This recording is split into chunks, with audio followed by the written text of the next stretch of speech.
Você está escutando o livro Mago Supremo em Livrocast, Audiobooks em português. Não esqueçam de deixar seu like e se inscrever no canal. Capítulos 3 e 4. Está gostando das postagens? Você pode me apoiar pagando um café para mim via Pix, ou doando qualquer valor que você desejar. A chave Pix do canal está na descrição. Capítulo 3. Prática implacável. Nas semanas seguintes, os dias de Lich consistiam em uma rotina rigorosa. Durante o dia, quando ele estava todo embrulhado, ele se concentrava apenas em praticar a técnica da respiração e aprender o máximo que pudesse sobre sua família e seu idioma. À noite, praticava magia até a exaustão o fazer adormecer. Então, assim que ele acordasse, ele começaria novamente até Elina acordar para o dia. Mais de uma vez ele tentou fazer uma pausa, mas nunca duraria muito. Viver como um bebê não era fácil, pelo contrário, era muito estressante. Ele não conseguia falar, mesmo as palavras que ele já havia entendido para não assustar sua família. Ele não podia se mover, ele não podia fazer nada além de assistir, dormir, comer e aliviar suas entranhas. Ele não estava acostumado a ser tão impotente e dependente de outra pessoa para cada pequena coisa. Muito tempo livre o levaria à beira da loucura. Então, ele praticava e praticava, tentando se ajustar à sua nova realidade sem pensar demais em quão absurda e irracional era sua situação. À medida que os poderes de Lich aumentavam, seu controle também aumentava, e depois de algumas semanas ele se sentiu confiante o suficiente para tentar a magia da terra e a magia da água. Ele sempre teria cuidado, nunca conjurando mais do que algumas gotas de água ou manipulando um punhado de terra. Ele descobriu que era possível fazer os elementos flutuarem no ar, mudando de forma e tamanho gastando mana continuamente. Depois disso, ele mudou seu treinamento noturno em foco e controle, em vez de poder. Sua mana era muito limitada e ele preferia fazer alguns truques elaborados perfeitamente do que muitas coisas com o risco de estragar sua casa. Não importava o quão comum era a magia, Lich duvidava que se um bebê a praticasse fosse menos que chocante ou até aterrorizante. Lich tinha medo de ser abandonado por sua família, ou ainda pior morto. Ele estava novamente com medo da morte, pois agora ele tinha muito a perder. Onde estavam as chances de encontrar outro mundo onde a magia existisse, de nascer como um bebê em uma família amorosa? Zero, nenhum, nada. Ele teve que jogar bem suas cartas e jogá-las o mais próximo possível do colete. Antes de revelar até mesmo uma pitada de seu talento, ele precisava saber quais eram os padrões daquele mundo. Quanto talento foi considerado bom, quanto dividiu ser considerado um gênio de ser rotulado como um monstro. Sua mente estava constantemente cheia de preocupações e apenas o treinamento aliviaria a sua ansiedade.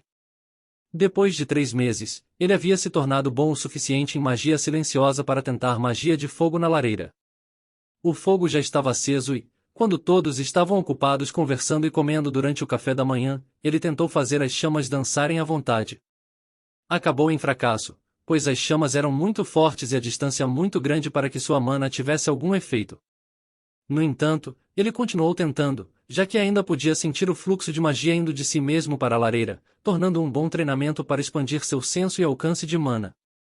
A única desvantagem de todo esse treinamento era que Lich passaria fome mais rápido. Felizmente, ele não foi o primeiro glutão de Elina e ela não teve falta de leite. Outro mês se passou, e Elina começou a desmamar. Este evento foi significativo por 2 motivos. O primeiro foi Lich percebendo que a comida não era abundante em sua casa, portanto, mesmo que ele ainda não tivesse um vocabulário rico, ele ainda podia ler as expressões preocupadas de seus pais toda vez que precisava ser alimentado. Apesar de ainda ser um misantropo cínico de coração frio, Lich não pôde deixar de se sentir culpado por isso.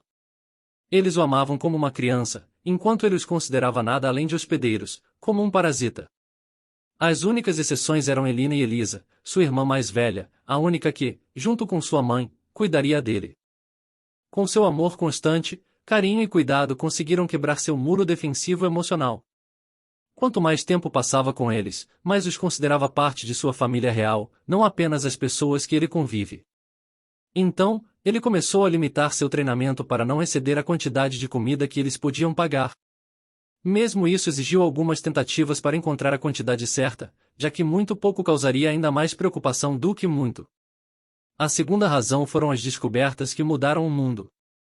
Sendo forçado a parar o treinamento de magia o máximo possível, Lit agora tinha tempo livre para dedicar esse tempo praticando a técnica da respiração, que batizou de acumulação. Dessa forma, sua energia interior, que ele muito apelidara de núcleo da mana, cresceu mais rápido a ponto de atingir um gargalo. Aparentemente, seu corpo não era grande ou forte o suficiente, ou ambos, para manter uma quantidade indefinida de mana. Lit nunca percebeu antes porque seu corpo de bebê estava crescendo rapidamente e ele tinha apenas muito tempo para expandir o núcleo de mana. Então, sem perceber, seu corpo e núcleo de mana haviam se desenvolvido juntos. Mas agora o equilíbrio estava quebrado, e praticar acumulação faria com que todas as fibras de seu corpo doessem, então ele foi forçado a parar. Felizmente, ele ainda estava bem alimentado e se desenvolvendo rapidamente, portanto, apesar de não conseguir fazer nenhum exercício físico, os gargalos não durariam muito. A segunda descoberta foi o resultado de ele ser forçado a não praticar magia ou usar acumulação. Enquanto estudava seu status de gargalo, ele descobriu que era possível modificar a técnica de respiração removendo o passo de segurar a respiração. Dessa forma, a energia mundial fluiria dentro e fora de seu corpo, energizando-o como uma boa noite de sono. Lit chamou essa nova técnica de revigoração. Após várias tentativas, ele descobriu que a mana do mundo poderia permitir que ele ficasse acordado por vários dias, mas não por tempo indeterminado. Cada vez que ele usava o revigoração, o efeito energético durava cada vez menos, e apenas o sono redefinia sua eficácia. Mas a descoberta mais importante, como quase sempre acontece, foi feita por acaso. Depois de ajustar sua ingestão de alimentos, o maior inimigo de Lit havia se tornado a fome. Não é o ligeiro apetite que pode ser resolvido por uma barra de chocolate ou o desejo depois de uma manhã movimentada. Era o tipo de fome que nunca desaparece, sempre à espreita, mesmo logo após uma refeição. Mesmo que Lit não estivesse morrendo de fome, era algo que ele nunca havia experimentado. Mesmo entre todos os infortúnios de sua primeira vida, a comida nunca foi um problema. Ele sempre foi capaz de comer com satisfação, mesmo se permitindo ser exigente com a comida. Mas agora ele estava com tanta fome que comeu até a última mordida, e se seu corpo o permitisse, ele não hesitaria em lamber o prato. Nos bons dias, quando as porções eram maiores, era como ruído branco, irritante, mas facilmente ignorado. Mas durante os dias ruins, ou porque as rações eram menores ou porque ele havia se perdido na prática de magia consumindo muita mana, isso se tornaria um espinho em sua cabeça. Ele sentiria tanta fome que teria dor de cabeça o dia todo, muitas vezes sentindo-se tonto e incapaz de se concentrar. Comida seria a única coisa que ele pensaria ou sonharia. Claro, ele não era o único faminto da família. Além de Lina, apenas seus irmãos Orpal e Elisa teriam a tarefa de alimentá-lo. E enquanto Elisa tinha um grande coração e se esforçava para ser como sua mãe, Orpal estava com mais raiva e mais fome a cada dia. Ele costumava sonhar acordado com os dias em que ele e seu irmão gêmeo eram os únicos filhos em casa. Agora, não apenas ele tinha que lutar todos os dias pela atenção de seus pais, mas também pela comida, roupas e assim por diante. Uma vez que ele tinha um quarto apenas para si, ele tinha que compartilhá-lo com Trion. Era apenas uma questão de tempo até que Lit pudesse tirar o pouco espaço pessoal que ele ainda tinha. Orpal não conseguia entender por que uma família tão pobre quanto a dele continuaria criando filhos. Era inverno, então não havia muito trabalho a fazer. Portanto, não houve muitas ocasiões para reabastecer seus suprimentos de comida, e eles tiveram que durar até a primavera. Foi a época mais difícil do ano para todas as famílias dos agricultores, pois a comida era destinada não apenas aos homens, mas também aos animais. Orpal estava cansado de ver Lit devorando toda a comida, a ponto de chamá-lo de sanguessuga. Assim, sempre que era sua vez de alimentar o pequeno verme, ele dava uma colherada para si. Mas Lit não foi facilmente intimidado. Assim que ele notasse que a colher não estava apontada para ele começaria a chorar loucamente e Elina correria para o lado dele, frustrando o plano de Orpal. Lit nunca chorou, a menos que ele precisasse ser alimentado ou trocado, e isso deixou seus pais muito felizes e paranoicos por ele. Como ele nunca choraria logo, eles levavam todos os lamentos muito a sério. Aquele dia foi realmente ruim para Lit, morrendo de fome por causa de seu crescimento, e foi a vez de Orpal cuidar dele. Ambos os pais estavam fora, uma das vacas parecia sofrer de ulceração pelo frio. Então Orpal pegou o prato cheio de sopa cremosa para o bebê e engoliu uma colher cheia. Lit imediatamente começou a chorar, mas não havia ninguém para ouvi-lo. Chore o quanto quiser, sanguessuga ponto. Lich agora era capaz de entender a maioria das palavras comuns, incluindo a zombaria de Orpal. Hoje somos só você e eu. Nenhuma mãe de armadura brilhante vem em seu socorro. Depois de dizer que ele engoliu o outro, Lich sentiu como se estivesse ficando louco. Mais uma vez, ele estava desamparado, sua chamada magia inútil em tempos de necessidade. O que ele poderia fazer, além de estragar sua cobertura? Ventilar ele? Molhá-lo? Usar fogo era muito perigoso, uma única refeição não. Valia a pena queimar uma casa. A fome de Lich o comia, e sua raiva foi além do que ele jamais imaginou ser possível. Você é ridículo. Ele gritou interiormente. Está se sentindo tão durão. Roubando uma criança? Então ele viu a terceira colherada, fazendo uma boa metade de sua refeição, movendo-se para o rosto presunçoso de Orpal. A raiva de Lich atingiu um novo pico, seu ódio queimando como um fogo. Você não é meu irmão. Ele gritou interiormente. Você não passa de um ladrão imundo, lixo. E então, mais do que nunca, ele sentiu algo quebrando por dentro como uma represa que não aguentava mais as águas furiosas. Eu espero que você se apaixone por essa colher, merda. Lich acenou com o braço contra Orpal em uma luta final, e então aconteceu. Lich sentiu a mana saindo em seu corpo, alcançando a colher já na boca de Orpal e empurrando-a com força. Orpal começou a engasgar e, depois de retirar a colher da garganta, começou a vomitar. Lich ficou tão surpreso ao quase esquecer sua raiva e fome. Ele descobrira algo maravilhoso, um poder que ninguém mais em sua família parecia ter. Lich descobriu a magia espiritual. Capítulo 4. Compreendendo a magia espiritual. Naquela época, Elina e Raais, a pai, estavam voltando para casa. Ao ouvir os gritos desesperados de Lich, eles voltaram correndo para procurá-lo. Quando encontraram Orpal no chão, vomitando, entenderam o que havia acontecido. Eles já tinham suspeitas, pois sempre que Orpal alimentava Lich, ele estava sempre com mais fome do que o normal. Mas agora eles tinham provas. Dentro da poça de vômito, a sopa cremosa não digerida estava tão clara quanto o dia. Raais ficou vermelho de raiva. Seu pequeno. Mas teve que parar, seus outros filhos haviam retornado também. Estou muito decepcionado com você, Orpal. Disse Elina, vendo que seu marido estava com raiva demais para falar. A partir de agora, Elina será a única a alimentar Lich. Você pode fazer todos os turnos dela no estábulo, já que eu não acho que você possa comer feno. Mas mãe, Orpal disse tentando se defender. Ele odiava vacas e seu cheiro. Sem mais, jovem. Raais gritou. E isso não é suficiente. Elina, sinta-se à vontade para preparar mais uma tigela para Lich e pegue a comida da parte de Orpal. Ele deve aprender que mais ações têm consequências. Eles estavam falando rápido demais para Lich, e havia muitas palavras desconhecidas. Mas Orpal tinha acabado de empalidecer, por isso tinha que ser uma boa notícia. Orpal começou a chorar e se desculpar, mas Lich fez questão de chorar mais alto, então Raais e Elina ignoraram seus pedidos e o enviaram para cuidar dos animais. Depois de ser alimentado com uma porção generosa de sopa e leite, Lich pôde finalmente se concentrar no que havia acontecido. Após dias de experimentos de tentativa e erro, ele havia entendido o básico de sua nova habilidade e adquirido uma compreensão muito mais profunda da magia. Lich descobriu que, quando ele lançou um feitiço elementar, ele consistiu em um processo de 3 etapas. Primeiro, ele emitia mana, depois tinha que misturá-la com a energia mundial que estava tentando manipular. O último passo foi o mais difícil, controlando o feitiço e seus efeitos.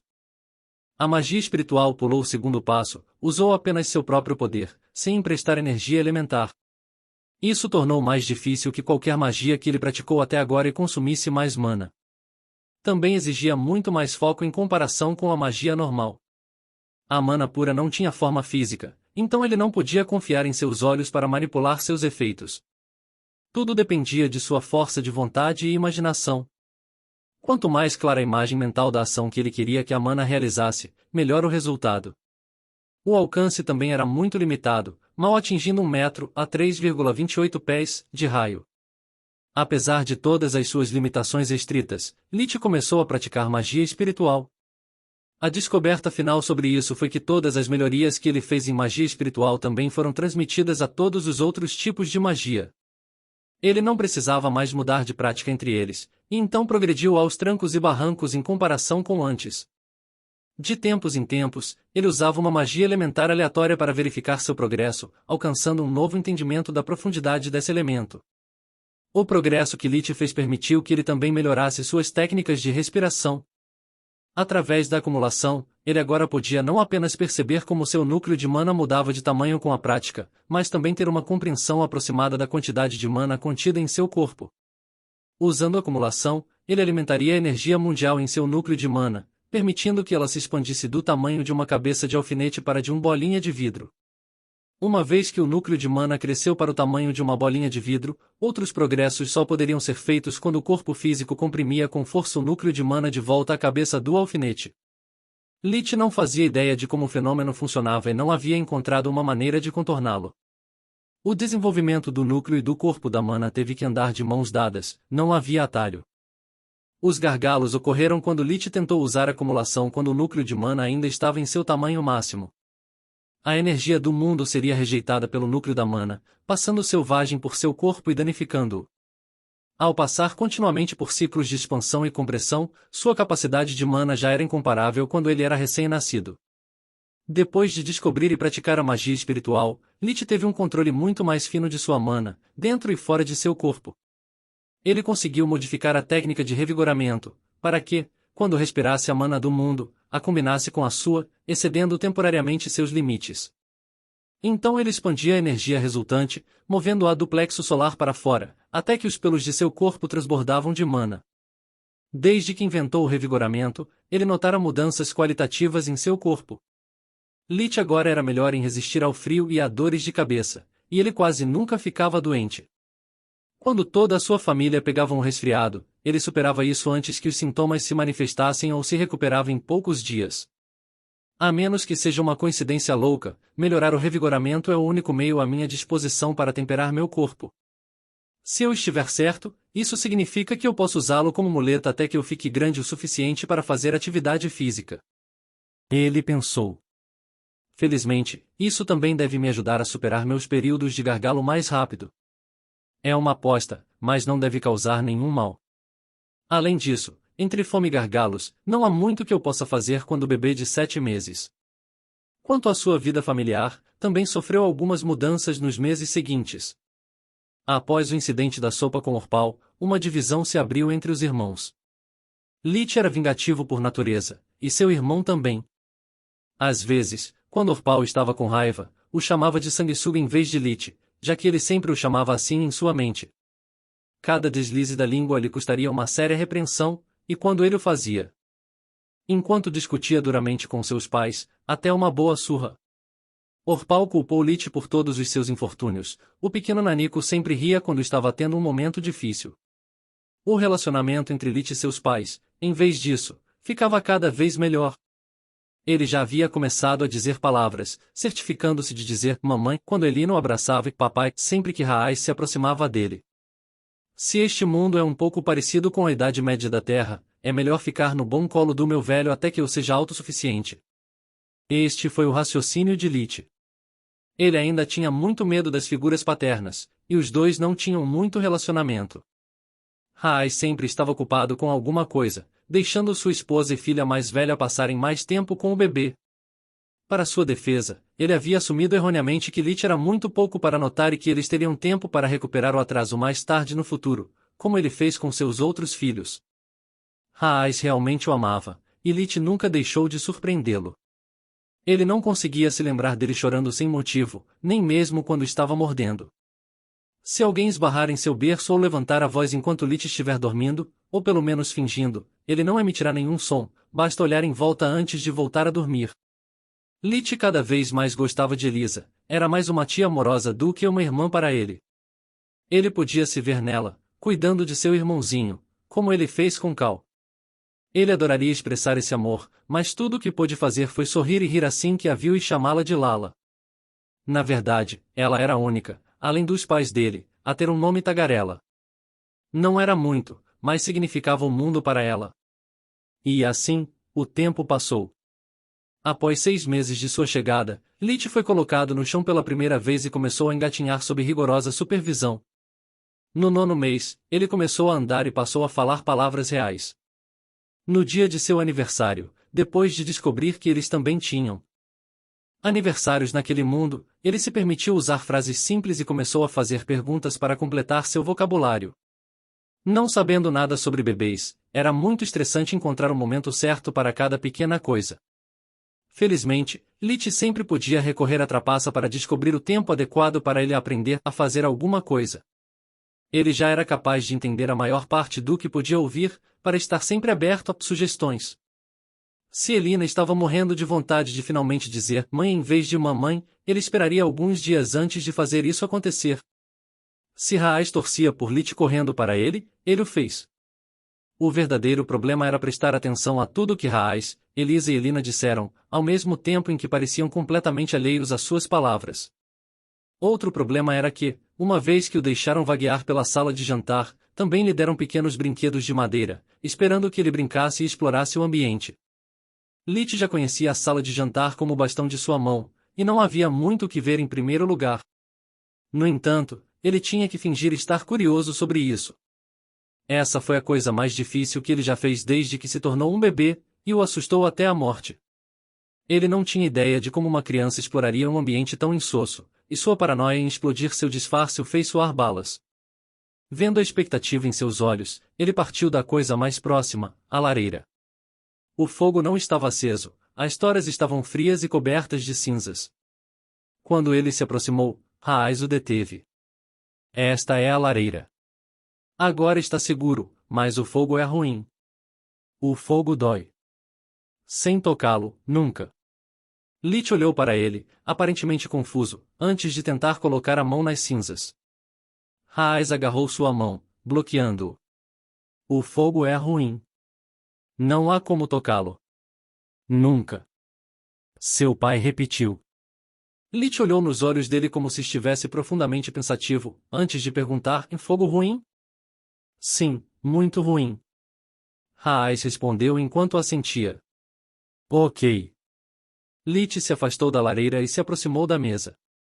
Quando ele tentou subir em uma cadeira, quase caindo com ela, Elina correu em seu socorro. Bons deuses, este pequeno com certeza gosta de perigo. Vendo suas expressões cada vez mais preocupadas, Lit acreditava ter encontrado uma saída para esse tormento. Ele continuaria se colocando em perigo, tentando subir na mesa e entrar na cozinha vasculhando panelas e facas. Rapidamente eles decidiram que o tempo da aventura havia terminado. Eles o fizeram se sentar em um pano velho espalhado pelo chão de madeira e lhe deram brinquedos para brincar enquanto se recuperavam do estresse. Ele tinha um pequeno cavalo de madeira, algum tipo de carroça e um cachorro de aparência estranha. Brincar era muito mais fácil para ele. Lit não precisava criar histórias ou explicar o que estava fazendo. Ele poderia usar o tempo de brincadeira para praticar magia espiritual. Lit nunca usaria as mãos para mover os brinquedos, fazendo-os flutuar o mais perto possível dos dedos. Ele realmente gostou desses momentos. Lit podia finalmente se alegrar abertamente, gritar e rir a qualquer momento que fizesse uma nova descoberta ou um avanço, e tudo que seus pais viam era uma criança feliz perdida em suas fantasias. Quem imaginaria que um camarada tão quieto pudesse ter uma imaginação tão vívida? Raais disse com um sorriso grande e orgulhoso no rosto. Olhe para ele. Tudo que ele tem são apenas alguns brinquedos antigos, mas parece que ele tem o mundo inteiro na palma da sua mão. Fim do capítulo 4. Você está escutando o livro Mago Supremo em Livrocast, Audiobooks em português. Não esqueçam de deixar seu like e se inscrever no canal. Está gostando das postagens? Você pode me apoiar pagando um café para mim via Pix, ou doando qualquer valor que você desejar. A chave Pix do canal está na descrição.